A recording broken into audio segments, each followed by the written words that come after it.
Hi everyone, welcome back to the channel. Sorry I had to take a week off, but we're back. It's just been a long, sad, emotionally draining week, physically draining week, but we're back and it's just part of life. It happens. I appreciate your patience with me. Today we are going actually to dinner with some friends of ours invited us to dinner tonight, and I'm bringing dessert.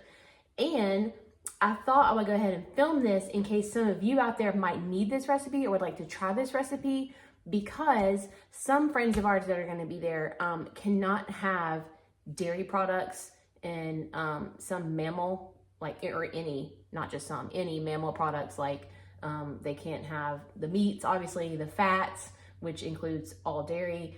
They cannot have anything like gelatin because that's derived from cows, all of that stuff. So I found this recipe, and you can tell by the thumbnail what it is. My husband loves chocolate and peanut butter together. Like, he loves like Reese's Cups, that kind of a thing. And then one of these people here loves Rice Krispie treats. And then these friends can't have the dairy or any animal products. So I thought, they're not the only ones. Why don't I share this with you guys? So if any of you or someone you know can't have gluten, because this is also gluten-free, or dairy, you might want to pass this info along. It's an easy recipe. It is 5 ingredients. It's not hard to put together. It is sugar, Rice Krispies, and I got the Walmart brand. That's just me. I always, because it's, I mean, there's the same thing. I just get Walmart brand. Creamy peanut butter, not chunky or crunchy, but creamy. Karo syrup, again, I just get Kroger brand. It is what it is. And it's just corn syrup, salt, and vanilla. So that's not an allergen. And then for the topping, 2 bags of these. So these are the allergen free. So it's free from peanuts, tree nuts, eggs, milk, wheat, soy, fish, shellfish, and sesame products. So if you're allergic to any of those things, you might want to look for these. So that's it. So the first thing we're gonna do is grab a saucepan, and we're gonna melt in the saucepan the corn syrup and the sugar, and then we'll go from there. All right, so you're gonna get, it says a saucepan. I just got like a pot, because you're supposed to, after you get this part done, you're gonna dump all the cereal into the pot, and I need room to stir it all in and not make a huge mess. So we're just gonna use the big pot instead of a saucepan. So it's 3/4 of a cup of sugar.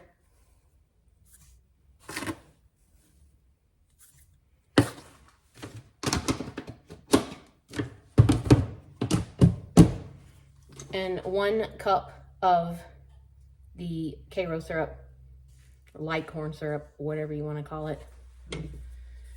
We're going to turn this on like medium heat. And then you're going to bring this to a boil. And then you're going to remove it from the heat and add 1 cup of peanut butter to it and stir it until it's all mixed together. So while this is melting and coming to a boil, I'm going to use the same measuring cup and measure out a cup of peanut butter. I'm going to stir us all together first. Let me see if I can fix this. Is that better?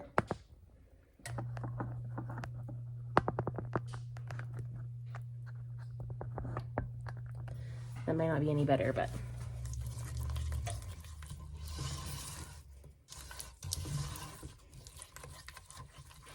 all right, so while that's melting, I'm gonna measure out my peanut butter. Okay, this hasn't been going for very long, just long enough for me to measure out the peanut butter and put the peanut butter jar away, put my sugar container away, and get some pot holders out onto the countertop, because once this is a full boil, we have to remove it from the heat. And look at that. So that didn't take long, just basically long enough to get the sugar melted. And then probably because it's in a bigger pot, it's a thinner, it's not thick that it has to come to a boil. It's a very thin amount. So now that it is to a boil, we're gonna take this off the heat and take it over there and put the peanut butter in it. Okay. So now, nice and hot. Let me get my spoon rest.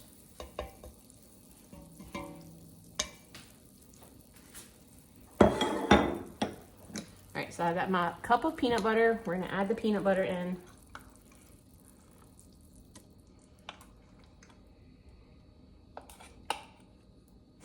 Make sure it's creamy, not crunchy. Or I guess you could do crunchy if you wanted to. That's just what the recipe said. You do you.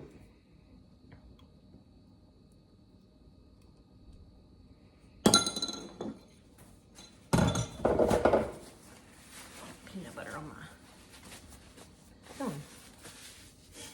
Okay. You're just gonna stir this in until it's all incorporated, and then you're gonna add in your cereal.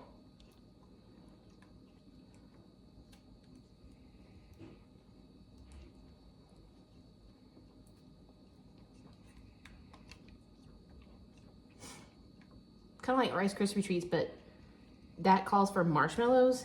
And if you are someone who cannot have mammal products, then you cannot have marshmallows because of the gelatin.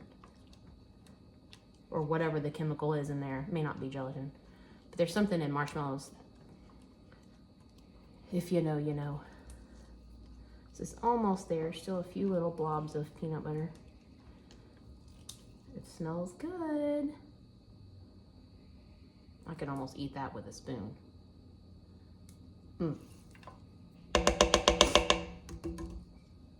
Okay. And then you're gonna put 6 cups. That's 2. 4.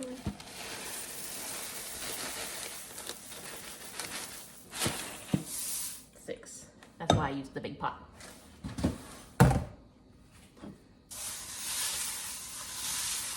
I'm just going to stir all this in together until it's all incorporated. And then you're going to press it into a 9x13 dish. And typically, with Rice Krispie treats, you would butter the dish. You know, the recipe for this did not say to even grease it at all. It just said to press it into the dish. But I'm a little hesitant, so I'm going to get some coconut oil and put some coconut oil in the dish. Better safe than sorry.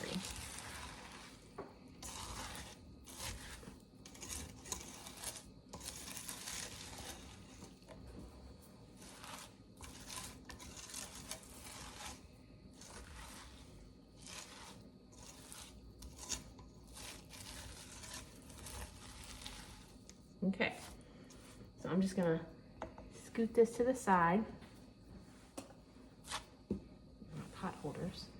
And then I'm gonna, I chose this glass 9x13 because it has a lid and you want to store it in an airtight container. I'm gonna get coconut oil and put some coconut oil in here and then press this into here. And then I'll come back and show you the last step. So I got these in the pan. I just used this. Just grabbed a little teaspoon and got some out and kind of smeared it around the pan, and it kind of melted as I went. And then I just stuck this in here. Because this isn't dairy, it is 100% coconut oil. So as long as you don't have like a nut allergy or a tree nut, I guess that's considered a nut, then you should be good with that. All right, now I got that all squished down in there. I'm gonna set that aside. And then the very last step is 2 bags of these Nestle Toll House allergen-free or whatever brand you prefer, but it needs to be 2 10-ounce bags. And I'm just going to put them in this bowl. And we're gonna microwave them, you know, slowly stirring as we go until they're all melted. And then we're gonna pour it over the top. That did not take long. I just dumped those 2 bags in there like you saw. I microwaved it for 45 seconds, stirred it all up really well, did it for another 45 seconds, stirred it a second time, and then put it back in a third time for 40 seconds, and it was perfect. So, perfect chocolate. So now all you do is pour this over the top.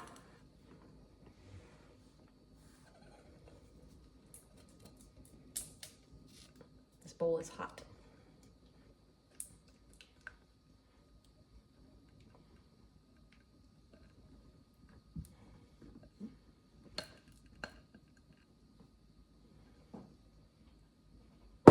And you just spread it out all over the tops.